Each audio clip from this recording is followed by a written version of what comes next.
Assalamualaikum warahmatullahi wabarakatuh. Perkenalkan, nama saya Syifa Hadaini.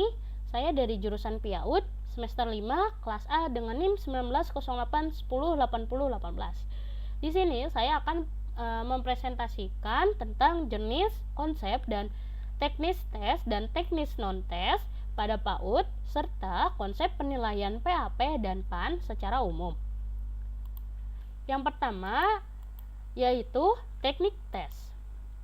Teknik tes adalah suatu cara untuk mengadakan penilaian yang berbentuk suatu tugas yang harus dikerjakan anak atau sekelompok anak sehingga menghasilkan suatu penilaian tentang tingkah laku atau prestasi anak tersebut yang kemudian dapat dibandingkan dengan nilai yang dicapai oleh anak-anak lain atau standar yang telah ditetapkan.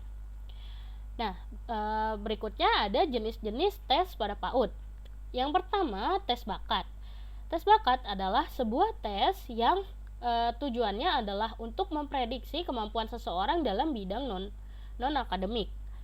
Nah, yang kedua ada tes inteligensi. Tes inteligensi yaitu taraf kecerdasan atau kemampuan individu untuk mengatasi masalah yang dihadapi, mempelajari dan atau memecahkan hal-hal yang baru dan kompleks.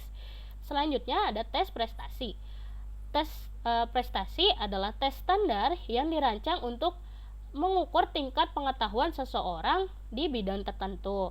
Tes prestasi berfokus pada seberapa banyak seseorang memahami topik atau bidang studi tertentu seperti matematika, bahasa Indonesia, atau ilmu pengetahuan. Nah, yang terakhir ada tes diagnostik. Tes diagnostik ini tes yang digunakan untuk mendiagnosa kelemahan dan kekuatan siswa pada pelajaran tertentu. Next, selanjutnya ada teknis non-tes. Nah, teknik non-tes yaitu cara penilaian hasil belajar peserta didik yang dilakukan tanpa menguji peserta didik tetapi dengan melakukan pengamatan secara sistematis. Nah, berikutnya ada jenis-jenis non-tes pada PAUD. Yang pertama yaitu pemberian tugas dan percakapan. Pemberian tugas adalah suatu cara penilaian yang dilakukan dengan memberikan tugas-tugas tertentu yang sesuai dengan kemampuan yang akan diungkap. Percakapan adalah penilaian yang dilakukan melalui percakapan atau cerita antara anak dan guru atau antara anak dan anak. Selanjutnya ada observasi. Observasi atau pengamatan merupakan proses pengumpulan data dengan menggunakan indera. Selanjutnya ada portofolio. Nah, portofolio adalah pengumpulan pekerjaan seseorang secara sistemik.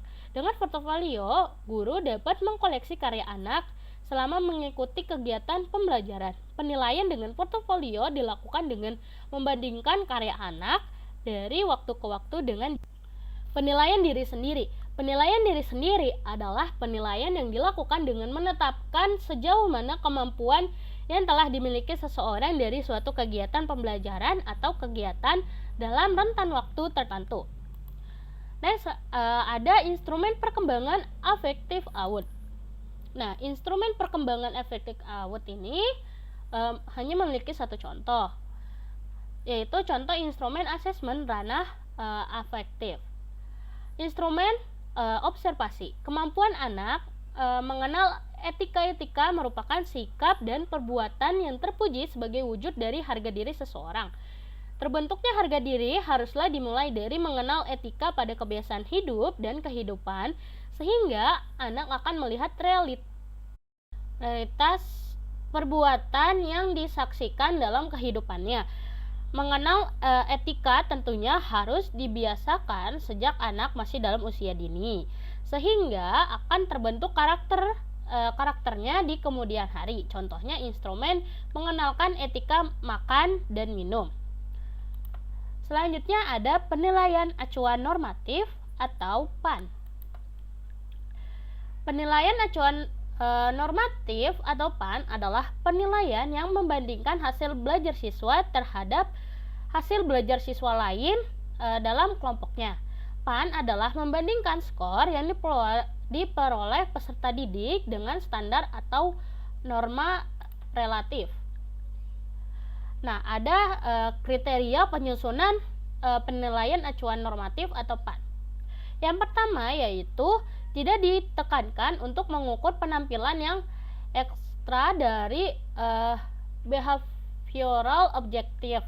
Dengan kata lain, soal-soal pada PAN tidak didasarkan atas pengajaran yang diterima siswa atau atas keterampilan atau tingkah laku yang diidentifikasikan sebagai suatu yang dianggap relevan bagi belajar siswa.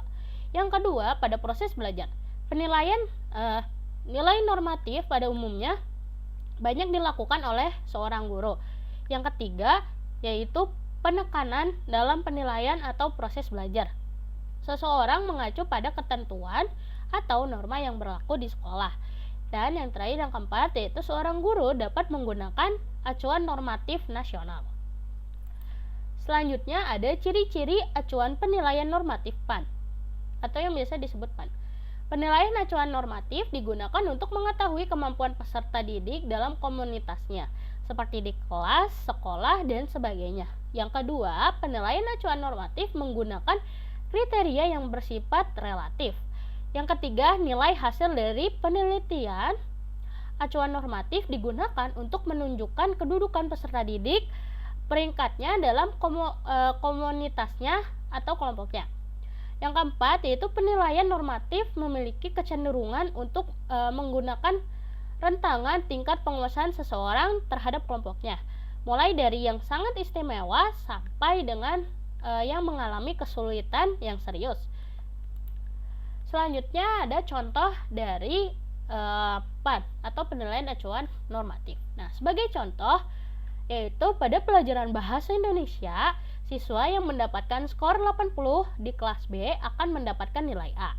Sedangkan di kelas C, siswa yang mendapatkan skor 65 akan mendapatkan nilai A juga mendapat nilai A juga. Mengapa bisa demikian? Karena nilai yang didapat siswa hanya dihubungkan dengan norma kelompoknya. Pada kelas C, norma kelompoknya rendah, maka skor 65 saja sudah mendapatkan A. Dan pada kelas B adalah 88, norma kelompoknya tinggi, maka skor 80 baru bisa mendapatkan nilai A. Sehingga skor 65 bisa bernilai. Nah, selanjutnya ada penilaian acuan patokan atau biasa yang disingkat dengan PAP.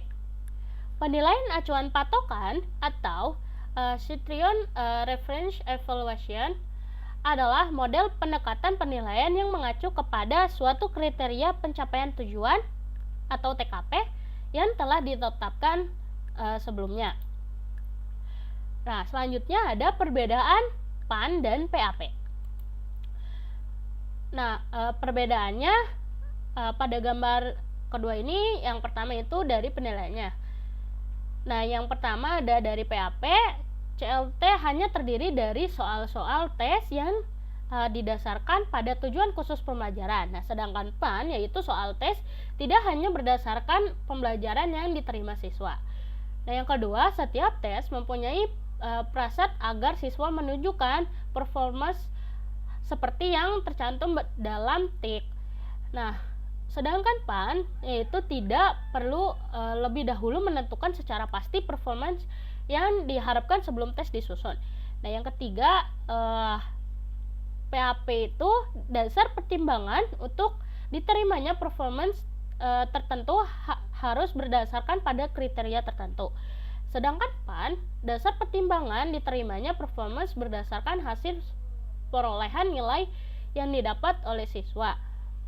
Nah, yang keempat, PAN yaitu mementingkan butir tes sesuai dengan perilaku atau tujuan pembelajaran. Nah, sedangkan PAN yaitu membuat tes dalam kategori sedang. Nah, sedangkan pada gambar sebelah kanan yaitu standar penilaiannya, standar penilaian PAP yaitu standar performance ditentukan dalam bentuk tingkah laku. Sedangkan PAN yaitu standar performance berdasarkan pada jumlah pertanyaan yang dijawab benar oleh siswa dihubungkan dengan siswa lain yang menempuh tes tersebut. Nah, yang kedua, pada PAP ini mengukur performance dalam menempuh tes didasarkan pada standar performance yang telah ditetapkan. Nah, sedangkan PAN yaitu prestasi siswa adalah 80% dari siswa lain. Nah, yang ketiga dalam PAP distribusi nilai tidak menyerupai koordinat normal. Nah, sedangkan PAN yaitu penilaian didasarkan pada apa adanya hasil prestasi siswa. Nah, selanjutnya yang terakhir yaitu yang keempat didasarkan pada batas kelulusan atau KKM. Itu pada standar penilaian PAP. Dan sedangkan standar penilaian PAN yang terakhir yaitu perolehan nilai berdasarkan pada kelompok atau kelas. Nah, cukup sekian presentasi dari saya. Kurang lebihnya mohon maaf. Wassalamualaikum warahmatullahi wabarakatuh. Sampai jumpa.